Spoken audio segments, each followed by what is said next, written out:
Төрийн байгууллагууд 10 тэрбумаар байраа түрээслүүд харин өөрсдөө 55 тэрбумаар байр түрээсэж байна.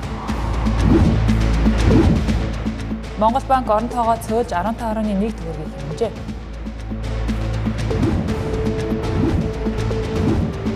Ерөнхийлөгчийн тухай хууль үндсэн хууль зөрчсөн гэж цэц дүгнэлээ.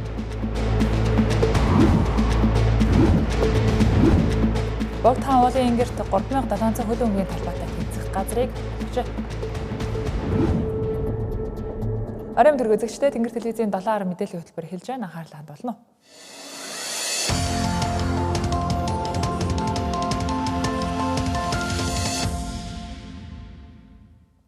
Манай улс эрчим хүч шатхууны хувьд хараат байдлаа бууруулах хуулийн төслийг улсын их хурал өнөөдөр унгалаа. Тодорхойлбол Эрдэнэ бүрэнгийн усан цахилгаан станц, газрын тос боловсруулах үйлдвэр, сэлб дэд төвийг төшгөлсөн гэр хорооллыг орон сууцчлуулах төслүүдэд авсан зээлийг улсын өрийн дээд хязгаарт тооцохгүй байх хуулийн төслийг улсын их хурал баталсангүй. Гадны улсуудаас өчтөрчнөө тэрбум төгрөгийн зээл авч хэрэгжүүлж байгаач хизээ дуусах нь тодорхойгүй цөөн хідэн төсөл бий. За эдгээр төслүүдийн ихэнд бичигддэг газрын тос боловсруулах үйлдвэр, Эрдэнэ өрөнгийн усан цахилгаан станц зэрэг төслүүдийн санхүүжилтийг нэг дор ахиу тавьж, бүтээн байгуулалтыг нь хурдан хугацаанд дуусгах хуулийн төслийг улсын их хурал хэлэлцгийг нь дэмжсэн ч эцсийн мөчөд баталгаас татгалзлаа. Энэ нь магадгүй сэлб дэд төвийн төслийг энэ хуульд авчууснаас болсон гэх байр суурьж гарч ирлээ. Зэмд засгийн газраас энэ хуулийг дахин өргөн барьна гэлээ. Нефт боловсруулах үйлдвэрийн бүтээн байгуулалтын ажил энэ зээлийн гадаад зээлийн харьцаа хэмжээнээсээ шалтгаалаад бид нэр зээлээ ашиглаж чадахгүй байна. Тэгээ энэ зээлийн төгжээг авах ийм санал хураалт байсан сая.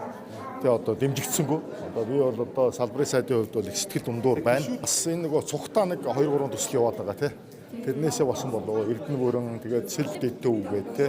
Ишүүд өргөн барьсан хууль байсан болохгүй засгаас шуурхаагаар өргөн барих талаар бодож байна. Энэ жилийн нийт хэрэгцээтэй байгаа нь бол 1.8 их 80 зөвхөн Эрдэнэ бүрэн газрын тос хоёрууд дээр маань шаардлагатай байсан. За тэгээ энэ хууль батлагдаагүйгээр энэ үйлдвэрүүд маань ашиглалтанд орох тэр боломж хугацаа хойшилж байна. Сэлб дэд төвөөс бас шалтгаалсан гэдэг зарим байр суурьуд явж байна л да. Дараа засгийн газар оруулж ирэхдээ энэ төслийг хасахгүй ер нь аль төслүүдийг оруулж ирэх та зүгээр. За би Эрдэнэ бүрэн газрын тос хоёроо оруулж ирсэн бодолтой байна.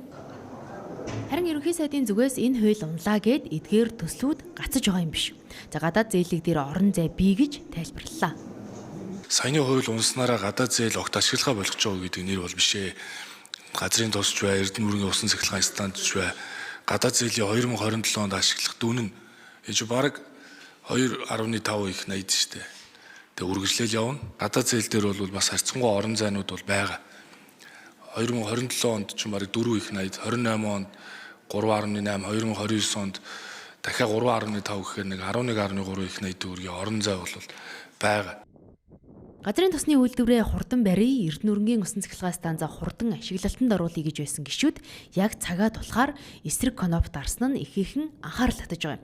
За тэгвэл энэ хууль дэмжлэг авч чадаагүй нь засгийн газрын тэргүүн болон салбарын сайд нар бодлогоо улсын их хуралд ойлгуулж чадаагүйгээс болсон гэж зарим гишүүд шүүмжиллээ. За чуулганы уралдаанд оролцсон ерөн гишүүнээс татгалзаж саналаа өгсөн 29 гишүүн дотор Монгол Ардын намзаа тэр дундаа засгийн газарт ажиллаж байгаа гишүүд ч байсныг хэлж байлаа.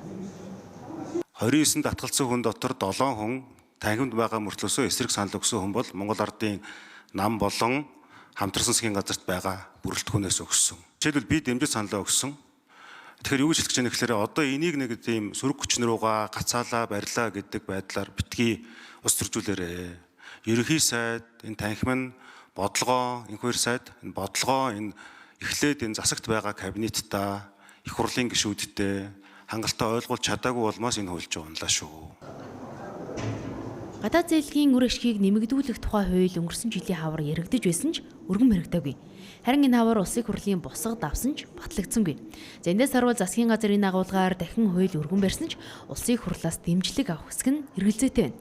За гэтэл засгийн газар гадаад зээлгийн үр ашгийг нэмэгдүүлэх тухай хууль батлагдчихна гэж найдаад гадаад зээлийн ашиглалтаа төсвийн хүрээний мэдэгдэлд хомж оруулж ирснийг ерөнхий сайд хэлжлээ. За гэхдээ энэ хоёр төсөл эренбийн хувьд эхэнд явж байгааг хэлж байсан юм а. Төр данхаар төрийн өмчит компаниуд хяналтгүй төсвийн тоогоо цоорхоо байгааг өнөөдөр чуулганы танхимд үг хэлсэн бараг бүх гишүүд хэлж байлаа. Энэ бол Монгол Улсын байга царай. Гэтэл засгийн газар эх оны эдийн засгийн өсөлтийг өөдрөгөөр төсөөлж, инфляцийг багаар тооцож, эх сонгуулиудыг угтаж төсвийн зарлагыг тэлэх гэж байгааг гишүүд эсэргүүцлээ. Өнөөдөр улсын их хурл эх оны хөгжлийн төлөвлөгөө болон төсвийн хүрээний мэдээллийг хэлэлцлээ. Энэ үеэр төсвийн мөнгийг хэмнэхийн тулд төрийн бүтцийг цомхон болгох асуудлыг зарим гишүүд хөндлөө. 100 яманд 60 ухаан нэгчээр 3.5 сая хүн амд 16 ям 20 сайд бол хэрэг байхгүй. Учир нь ерөнхий сайдын засгийн газар бол дэд сайдын тоог зөөлсөн. Гэхдээ чиг үүргийн шинжилгээг хийж байгаа, удахгүй цомгох новакс ажлуудыг хийсэн. Энэ ажлыг хэрэг эрхлэх газар дээр хийж байгаа болов уу гэж бодож байна. Орон тоонуудыг бол багасгах ажил бол яамдууд дээр бол нэг том хэмнэлт бол гарахгүй. 100 хүрэхгүй одоо орон тоотой. Яг урсгал зардлын хувьд бол тэнд бол нэг тийм орон тооны хэмнэлт гарахгүй. Таны хэлж байгаа дэд сайдуудын зардал гэхэд 1 тэрбум төгрөг хүрдэг.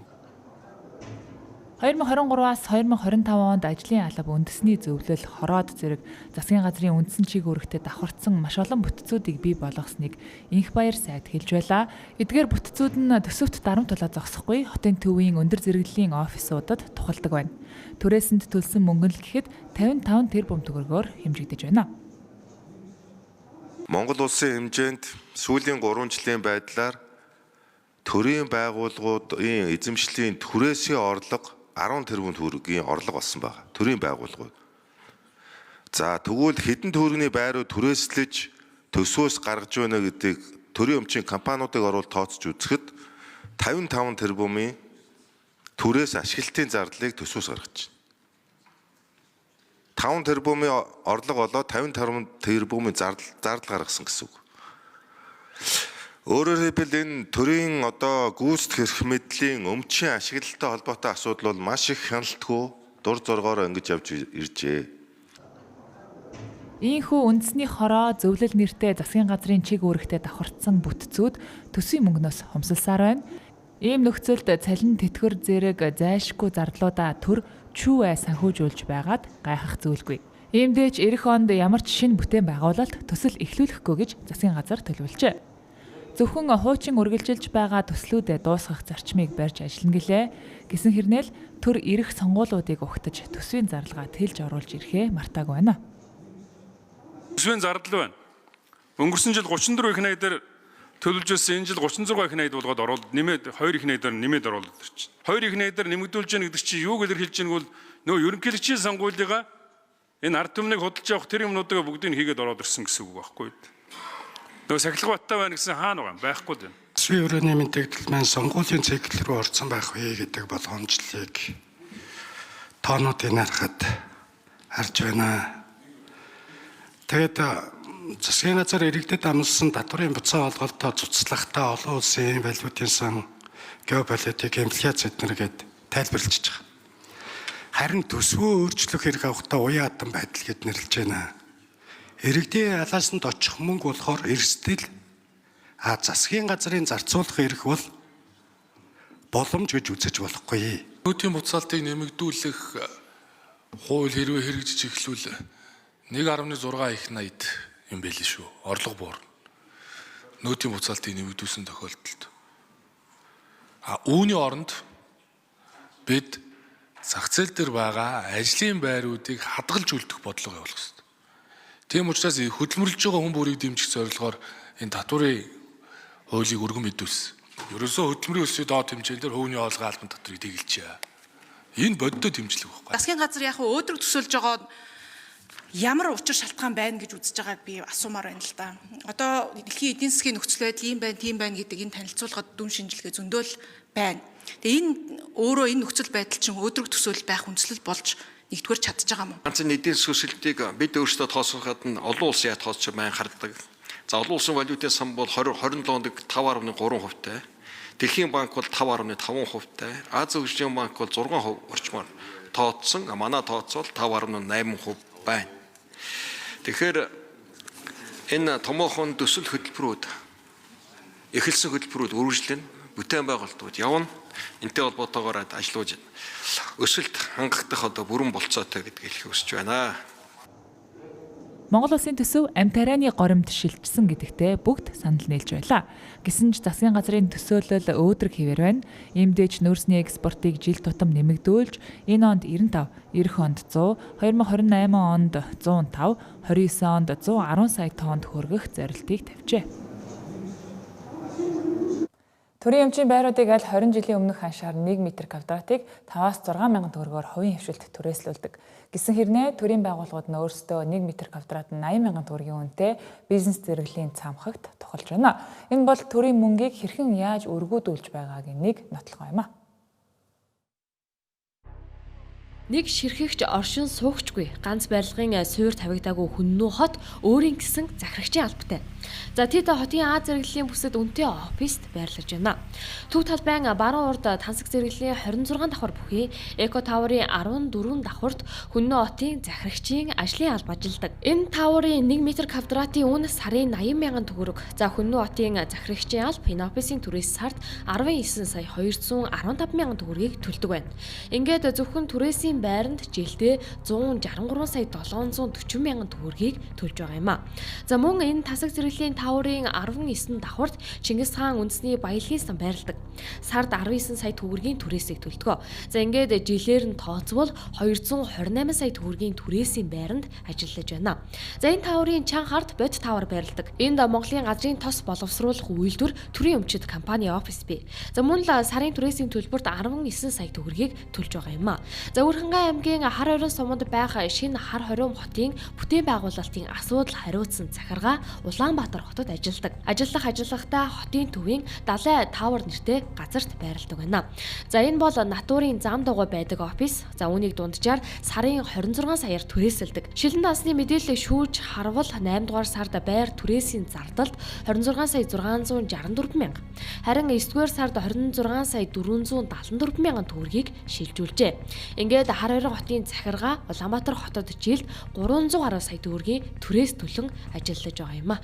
Мөн манай улс далайн асуудал хариуцсан далайн захиргаатай 30-аад хүнтэй энэ захиргаа хотын төвд буюу төв талбайн баруун талын лагшин төвийн офист байрладаг. За энд сардаа 30-аас 33 сая төгрөгийн түрээсийг төлдөг.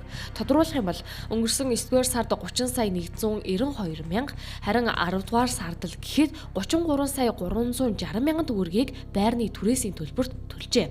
За энэ мөнгөнд дүнгээр тооцоход жилдээ 400 сая төгрөгийг зарцуулж байгаа юм а. За мөн Сэлб 20 минутын хот корпорац. За сард 2 газрын байрны түрээсийг төлдөг. Нэг нь нийслэлийн соёлын төвөргөө, за харин нөгөө нь Улаанбаатар Properties компаниар дамжуулан байр түрээсэлдэг байна. Ингэхдээ нэгд нь сард 5.6 сая төгрөг, харин нөгөөд нь 11 сая 950 мянган төгрөг гээд за сард 17 сая гаруй төгрөгийг байрны түрээст өгч байгаа юм а. За энэ бол өнгөрсөн 9-р сарын шилэн дасны мэдээлэл. За гэтэл нийслэлийн төр захиргааны байгууллагуудыг хангалттай багтаах хангаар дордон яармагт байдаг лээ. За төсвийн хөрөнгөөр санхүүждэг компаниуд сард нэг нь л 20-оос 30 сая төгрөгийг түрээсийн төлбөрт өгч байна. Энэ хэдхэн компани жилийн түрээс тэрбумаар хэмжигдэнэ. За гэхдээ энэ мөнгийг хэмнэх боломж төрд байгаа юу гэвэл хангалттай бий гэсэн юм а. Тэгэхээр ерөөсөө бид нэр эхлээд энэ өмчийн эзнийг тодорхой болгох хэрэгтэй.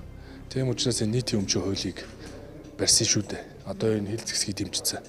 Нийтийн өмч буюу энэ өмчийн эзэнг тодорхой болгож иж энэ төрийн өмчийг эргэлтэнд оруулах, үр ашгийг сайжруулах зорилгоор энэ ажлууд хийх ёстой. Тийм учраас энэ өмчийн хууль дээрээс нь төрийн болон орон нутгийн өмчийн компани бүтээн засаглал тод байдлыг сайжруулах хууль гэдэг хоёр хуулийн анхны хэлцүүлгийг одоо хийх билээ. Төр өөрөө ашиглахгүй бусад хувийн хвшилд түрээслүүлж байгаа 93531 м2 талбай бий. Үүнийг 570 түрээслэгчдэд дэлхийд байхгүй хямд үнээр түрээслүүлж байна. За иймхэн зүйлд менежмент хийж чаддаггүй төр өмчийнхөө ховчлолыг яаравчилж ард түмнээ ядуурлаас ангижруулаасай. Ажлаа аваад хагас жил болж байгаа Монгол банкны ерөнхийлөгч Наран Цогт бүтцийн шинжилэл хийж төсвийн хэмнэлтийг хийжээ. Тодорхойлбол Монгол банкны бүтэц орон тоог 700 ажилчдаас 140-ыг нь цомгтгсан байна. Ингэснээр 15.1 тэрбум төгрөгийг хэмнэнэ гэж үзжээ.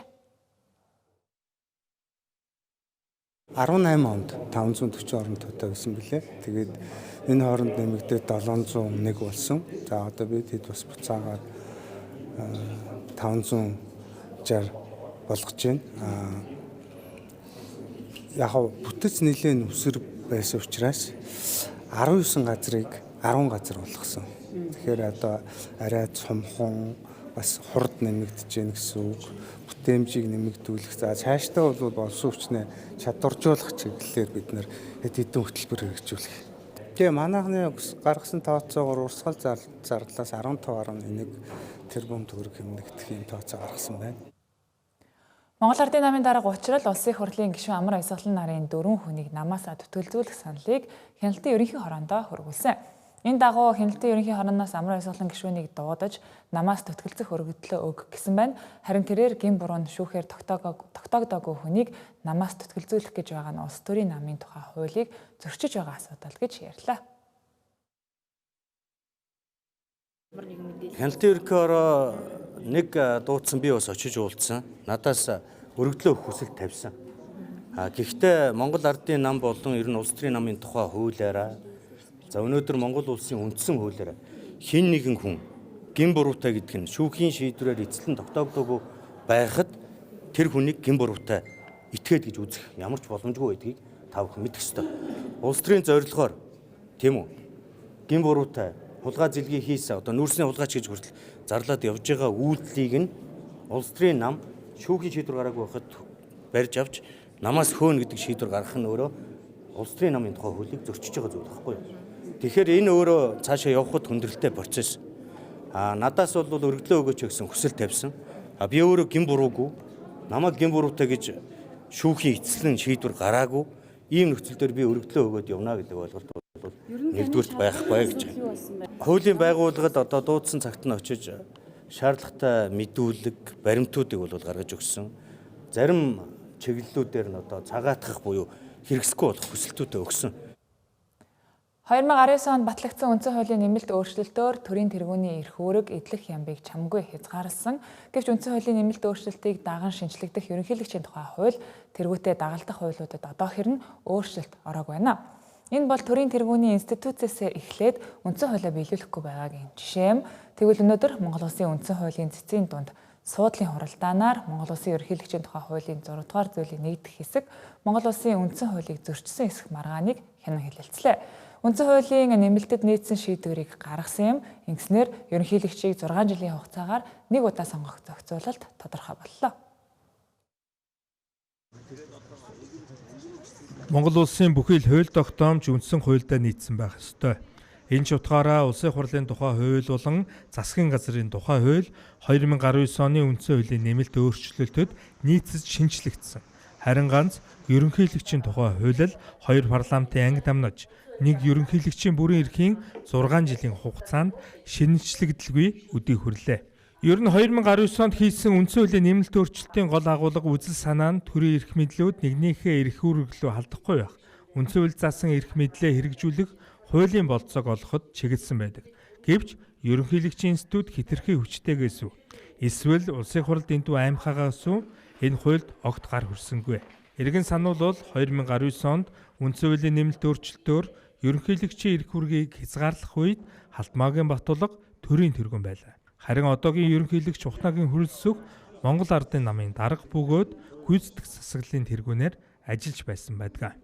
Харин 2021 онд Ухнагийн Хүрэлцэх өөрөө ерөнхийлөгчөөр сонгогдоод үндсэн хуулийг дагаж мөрдөх журмыг ийхүү хэрэгжүүлсэнгүй. За ер нь бол парламент ажил хийж чадахгүй байна л гэсэн үг. Хоёр парламент үндсэн хуулийн нэмэлт өөрчлөлтөөс хойш сонгогдож байгуулагдаж байна. Үндсэн хуулийг бодитоор амьд 100% хэрэгжүүлэх гэвэл бүх улс төрчид ийшээ чиглэж, бүх улс төрийн намууд ийшээ чиглэж ажиллах ёстой. Нэн яралтай үндсэн хуульд нийцүүлж шаардлагатай хуулиудыг өөрчлөх ёстой. Шинээр хууль гаргах ёстой бол гаргах ёстой. За ялангуяа одоо сонгуулийн хууль, жишээ нь ерөнхийлөгчийн сонгуулийн хуулийн тухай асуудлыг бид нэр одоо хөндөх ёстой. Тэгвэл хуулийн энэхүү хийдэлд хоёр намаас хууль зүйн сайдаар ажиллаж байсан гишүүдийн төлөөлөл ийм тайлбар өглөө. Ер нь цаашдаа Монгол Улсын ерөнхийлөгч бол одоогийн ажиллаж байгаа хүнээр тогтохгүй шүү дээ. Монгол Улс байгаа зэрэгт одоогийн үндсэн хууль байгаа зэрэгт Монгол Улсын ерөнхийлөгч байна. Тэгэхээр бид нар ер нь ерөнхийлөгчийн эрх үүргийг Монгол Улсын үндсэн хуульд нийцүүлэн тодорхой болгосон энэ ерөнхийлөгчийн тухай хуулийг бид нар батлах ёстой. Тэгэхээр нь одоо үндсэн хуулийн нэмэлт өөрчлөлт орсноос хойш энэ удаан хугацаанд чухам яагаад батлагдах хилцэхгүй байгаа, яагаад хилцэгдэхгүй байгаа гэдэг л асуудал байна. Тэгвэл сөрөг хүчин өөрөө оруулаад ирэхгүй байсан. Ажлаа хийх ёстой шүү дээ. Би л хин нэг хамгаалж юм. Би өөрөө дандаа л миний ярьдаг нэг л зорчин би. Би хуулийн талд байдаг. Сөрөг хүчин гэдэг чинь харин алдаа дутагдлыг харж явах ёстой хүмүүс шүү дээ. Тэгээд тэрийг оруулаад би сөрөг хүчний оруулж ирж байгаа юмыг сөрөг хүчний учраас гээд гацаагаа зогсож исэн юм надад хийж байхгүй. 2019 оны үндсэн хуулийн нэмэлт өөрчлөлтөөр ерөнхийлөгчөөс хасагдсан онцлог эрхүүд юу байв? Нэгдүгээрт ерөнхийлөгч хууль санаачлах эрхгүй болсон. Хоёрдугаарт ерөнхийлөгч засгийн газар чиглэл өгөх эрхийг хассан. Ерөнхийлөгч гүйцэтгэх засаглалын ажил зарилгаар дамжуулан оролцдог байдлыг зогсоосон байдаг. За мөн засгийн газрын хуралдаанд ерөнхийлөгчийн оролцох эрхийг хязгаарласан. Ингэснээр засгийн газрын хараат бус байдлыг хамгаалсан заалтыг үндсэн хуулийн нэмэлтэд тусгасан. Өмнө нь ерөнхийлөгчийн тухай хууль болон бусад салбар хуулиар ерөнхийлөгчд маш олон эрх оногддог байсан. За үүнд авилгалтай тэмцэх газар болон шүүх прокурорын томилгоонуудыг нэрлэж болно. Харин 2019 оны нэмэлтээр үндсэн хуулийн 33-ын 4-р заалтад ерөнхийлөгчд тодорхой бүрийн эрхийг зөвхөн энэ зүйлд заасан хүрээнд хуулиар олгож болно гэж өөрчилсөн байдаг. Өөрөөр хэлбэл үндсэн хуулийн 33-р зүйлд заагаагүй ямар ч эрх мэдлийг улсын хурал органик хуулиар ерөнхийлөгчд олгох эрхгүй болсон. Одоо ерөнхийлөгчийн эдэлж байгаа салбар хуулийн эрхүүд нь үндсэн хуулийн заалттай зөрчилдөж байгаамаа.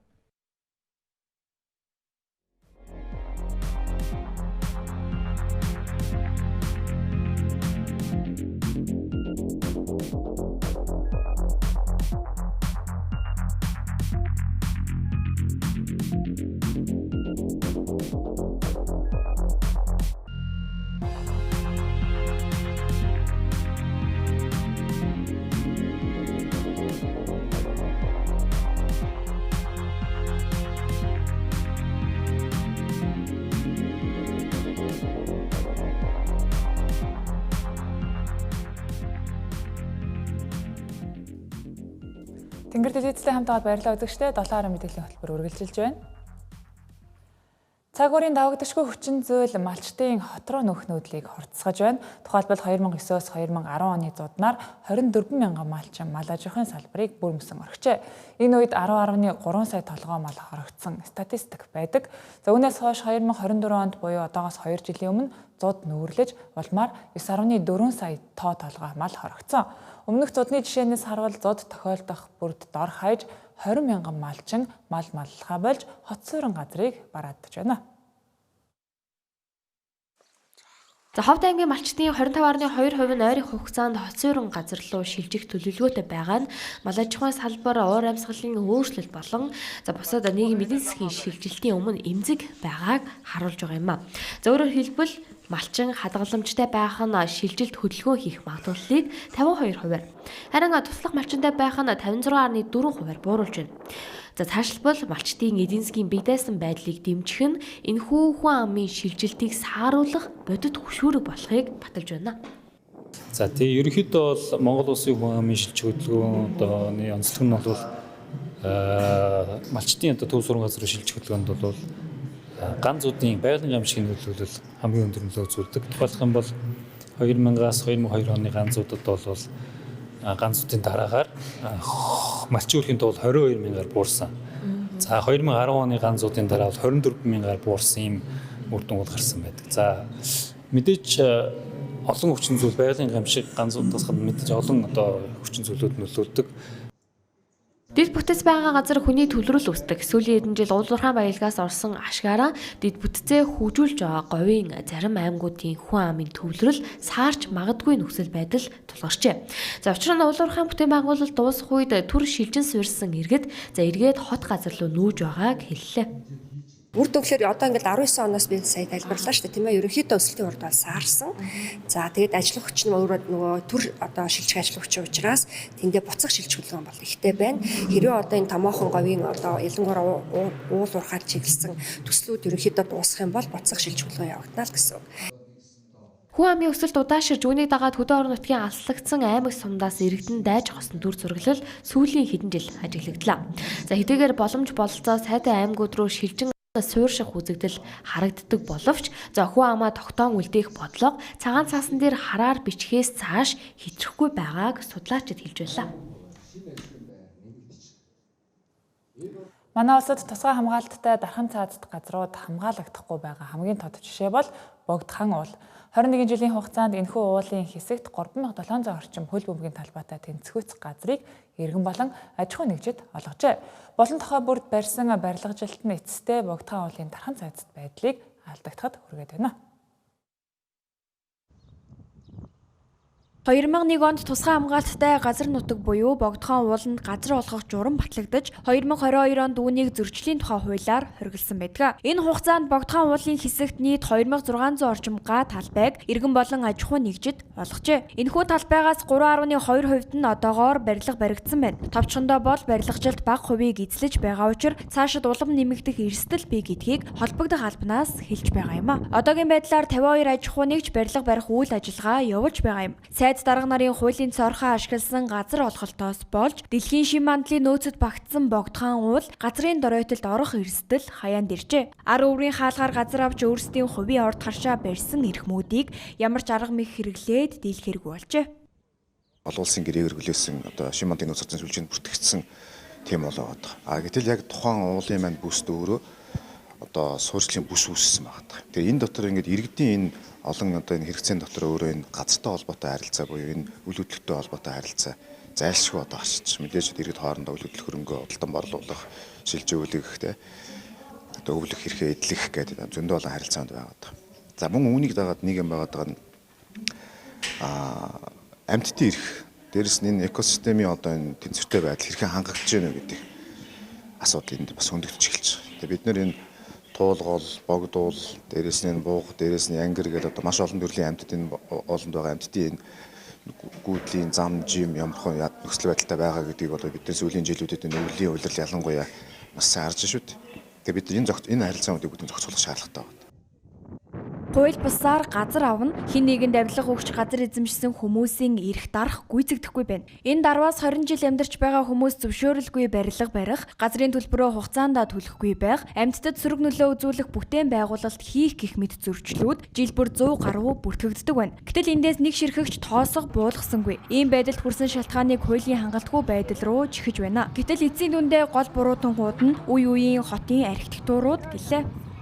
Хот тосгон орчмын асуудал байгаа учраас хотын стандартаараа барилгын архитектор хотын одоо ерөнхий архитектор барилгын зураг төсвийг батлаад явдаг. Тэгээ тэр хүрээнд бол одоо яг нөгөө хязгаарлалтын бүсдээр дахиад стандартын юуг нэмэл тэгэл ингээл өндөр барилгыг зөвшөөрөө явчихж байгаа. Дандаа хууль бус зөрчигдсэн асуудал байгаа. Гэтэ энэ харилцааг одоо бид нар зохицуулахгүй болвол ингээд нэг талдаа хаан уул дүүрэг, баян зүрх дүүрэг нийслэлгээ яваад нөгөө талдаа байгаль орчны буруу юм шиг яваад идэг. Цаашид яах вэ гэдгээ яг энэ хуулийн шилжсэн шатанд энэ төр журмын тухай хуулиар зайлшгүй зохицуулж өгөх хэрэгтэй. Хотын дараагаас нь Сумья базар хүртэл уулын ингэр дагаж баригдсан хаавс хорооллуудыг цэгцлэх ажлыг шат дараагаар хийнгэж попорч байсан ч чадаагүй. Одоогийн хотын дарга Нямбатар хүртэл асуудлыг шийдэх гээдэж хүчрэхгүй байна. Нэгэнт өөрсдийн орд харшаа сүндэрлүүлж гисэн нөхцөл албаныхан арга буюу яах чаргагүй гэж хэлж сунаа. Энэхүү тусгай хамгаалттай бүсэд баригдсан барилгуудыг цэгцлэх хуулийн гарц гаргалгааг хайж эхэлжээ. Тодорхойлбол 1994 онд батлагдсан тусгай хамгаалттай газар нутгийн тухай хуулийн шинжилсэн найруулгын төслийн нээлттэй хэлэлцүүлгийг өнөөдөр хэлээ. Улсын хэмжээнд нийт 120 байршилд тусгай хамгаалтын бүс нутаг байдаг. Үүнээс 19-т нь газар олголт одоо хүртэл явагдаж, суурьшлийн бүс үүссээр байна. Одоо мөрдөгдөж буй хуулинд аялал жуулчлалын зориултаар тусгай хамгаалтын бүст газар ашиглуулж болно гэж заасан байдаг. Гэтэл зөвшөөрлөө авсныхаа дараа орон сууц барих зэрэгээр зориултаа өөрчлөх тохиолдлууд бий. Энэ асуудал Өсгөл горих тэрэлж Богдхан уулын тусгай хамгаалтын газруудад хамгийн ихээр хөндөгддгөө. Ингээд нэгэнт баригдчихсан барилгуудыг алавдан буулгах эсвэл зориултын бусаар ашигласныг шууд зогсоох хууль эрх зүйн орчин сул учир шүүхтээр очиод олон жил гацдаг. Тэгвэл энэ хуулийн шинжилсэн найруулгаар аялал жуулчлалыг хөгжүүлэх боломжтой бүсүүдийг илүү нарийн тодорхой болгож суурьшлийн бүс үүсгэхээс сэргийлсэн хатуу зохицуултыг тусгажээ. Нөгөө дээгүүр тусгай хамгаалтын газрын эдийн засгийн өгөөжийг нэмэгдүүлэхэд чиглэсэн заалтуудыг оруулжээ. тусгай хамгаалтанд авах газруудын шалгуур үзүүлэлтүүдийг тодорхой оруулж өгч байгаа. За тэгээ нэгдмэл нэгдсэн нэг сүлжээтэй байх ёстой. Мэдээлэл, кадастр одоо энэ бүх юм хөгжсөн энэ технологиг ашиглаж бид нар бас энэ нэгдсэн ийм статистик тоон үзүүлэлт мэдээлэлтэй болох нарийн харилцааг тухайлан одоо төр журам стандарт норм дүрмээр хийж өгч исэн бол маш нарийн харилцаануудыг хуульчилж өгч байгаа. Эдийн засгийг нэгдүгээр тэлэх зорилготой. Эдийн засгийг тэлэх бөгөөд аялал жуулчлалыг одоо дэмжих зорилготой байгаа. Хоёрдугаар гэх юм бол хамгаалтын менежмент буюу энэ байгаль хамгааллыг энэ одоо байгаль хамгаалах гэдэг тогтолцоог зөвхөн төр биш иргэд одоо аж ахуй нэгж одоо иргэний нийгмийн байгууллага тий эдний оролцоотойгоор хамтын менежментээр бид одоо хэрэгжүүлэх тийм үе талгыг нээж өгч байгаа. За мөн одоо нутгийн иргэд бол уугуул суугуул иргэд за мөн одоо энэ орчны бүсийн иргэд ээлтэй бөгөөд эдгээрийн одоо тэр байгалийн дагалд одоо баялаг зохистой ашиглалттай харилцааг илүү тодорхой ойлгомжтой болгосон.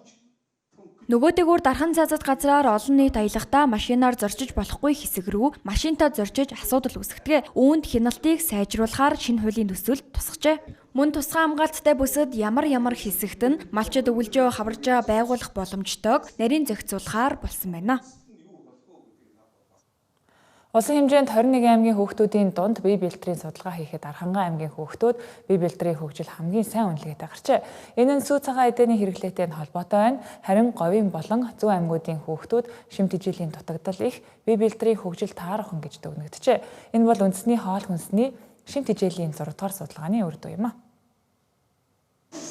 Нийт аймагуудад шимт ижил сайтай чанартай хүнс бага учир хүүхдүүдийн дунд бие бэлтрийн өсөлт муу, шимт ижилийн дутагдал өндөр гэдэг. Үүнийг тайлбарлахдаа нийгэм эдийн засгийн байдалтай холбоотой гэж үздэгч зарим аймагт өөр байна. Тухайлбал Архангай аймгийн хүүхдүүдийн бие бэлтрийн өсөлт бусдаасаа илүү байгаа нь судалгаагаар тогтоогджээ.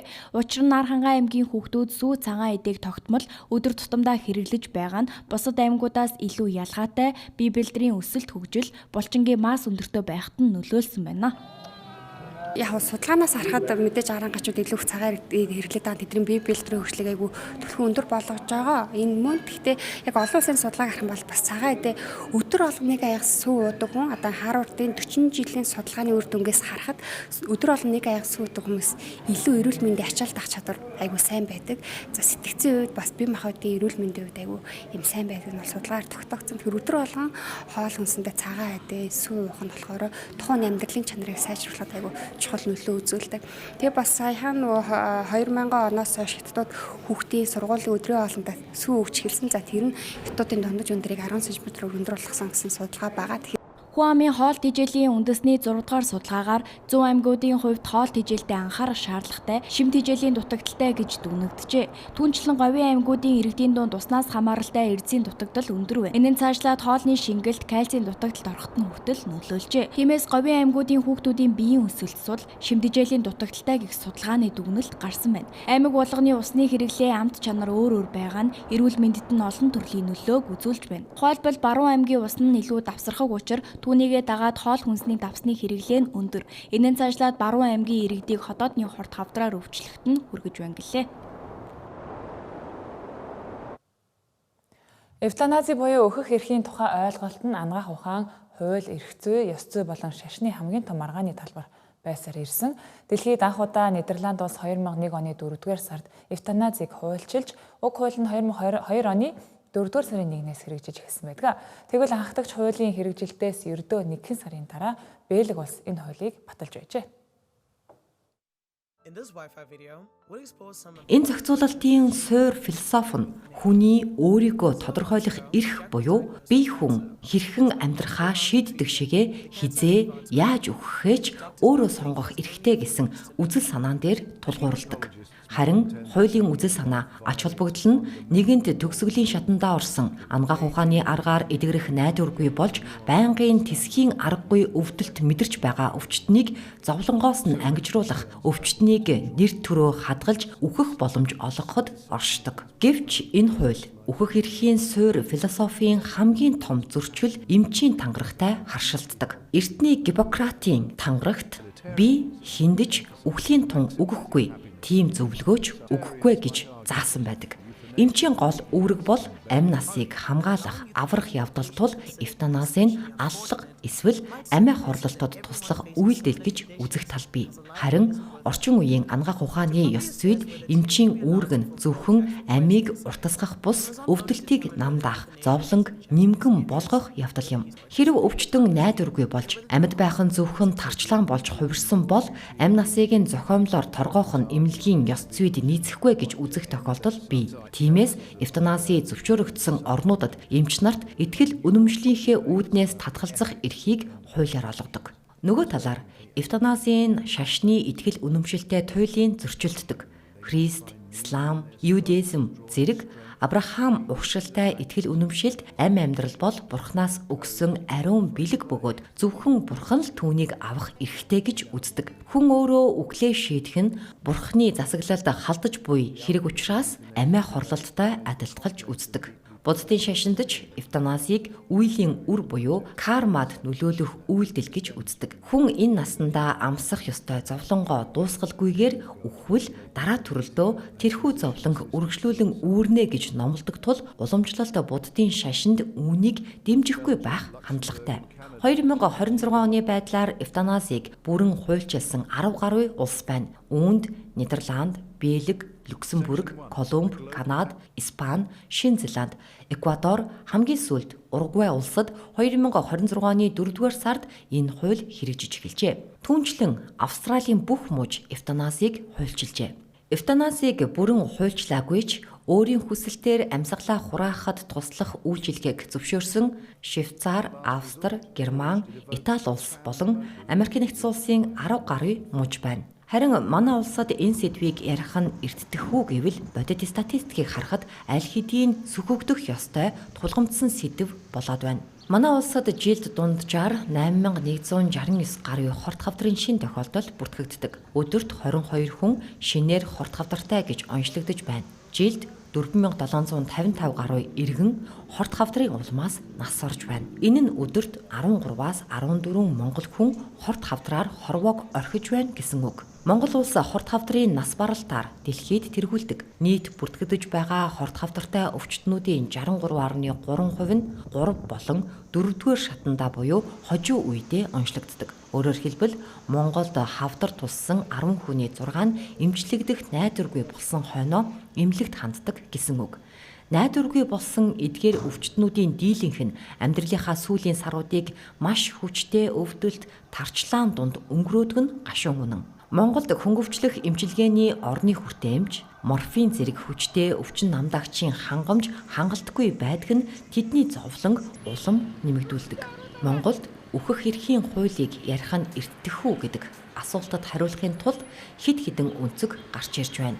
Үүнд манай улсын хууль эрх зүй, шүүхийн тогтолцоо болон эмнэлгийн хяналтын систем сул байгаа нөхцөлд эвтаназийг зөвшөөрвөл үүнийг дарамт шахалт, эд хөрөнгийн маргаан эсвэл эмнэлгийн алдааг нуун дарагдуулах арга хэрэгсэл болгон ашиглах асар өндөр эрсдэлтэй. Түүнчлэн эвтаназийг ярихаас өмнө төрөөс найдваргүй өвчтнүүдийн зовлонг нэмэглэх, хөнгөвчлөх эмчилгээг 100% чанартай, хүртээмжтэй болгох асуудлыг шийдэх шаардлагатай гэж үзэх мэргэжилтнүүд ч байна.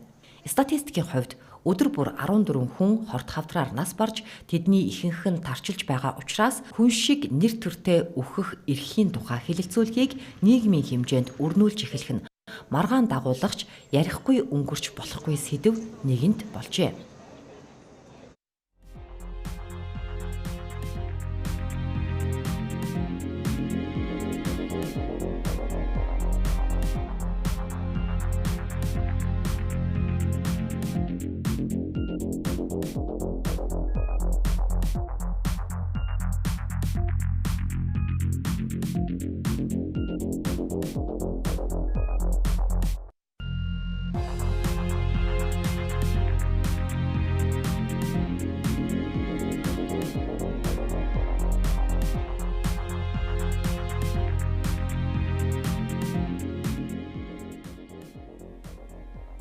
Далаар мэдээллийн хөтөлбөр студиэс шууд хөрлөө. Та бүхэн амралтын өдрүүдэд ая тухтай сайхан өнгөрүүлээрэй.